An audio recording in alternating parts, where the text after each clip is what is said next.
Chapter 7, 2016. 2 days after Max's disaster and Bettina's meltdown, Lexi and Bettina sat on the step outside the back door of their house.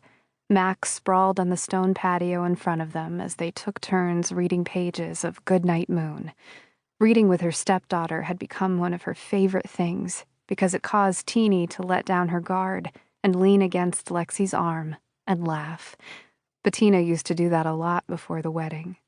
There had been a glimmer of that bond returning when she and Rob had announced to Teeny that she was going to have a sibling.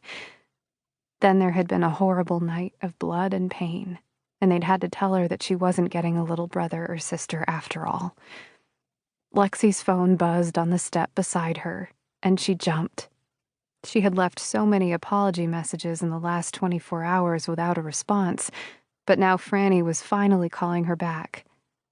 "Sweetie, can you read the last few pages to Max? I have to take this call." Teeny took the book from Lexi but frowned. "Okay, but Max is restless. I think he needs to pee." The dog had been fidgeting, but they had walked him in the front yard just an hour earlier. "I think he's okay. I'll just be a few minutes." Lexi crossed the patio and stepped barefoot into the cool grass. She glanced at the caller ID, then frowned as she answered the call. "Hi, Dee. Is everything okay?"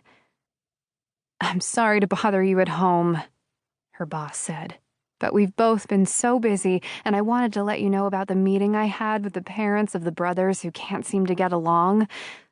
Lexi sighed. "The Stanleys." She'd had Jamie Stanley in her class last year and had his younger brother Dylan this year.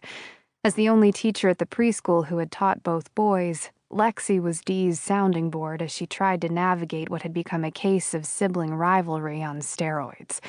A few minutes into the conversation, Teeny tugged on her long denim skirt, and Lexi turned around to see Max a few feet from them at the edge of the patio.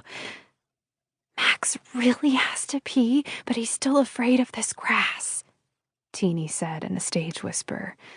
Lexi covered the phone and patted Teeny's head.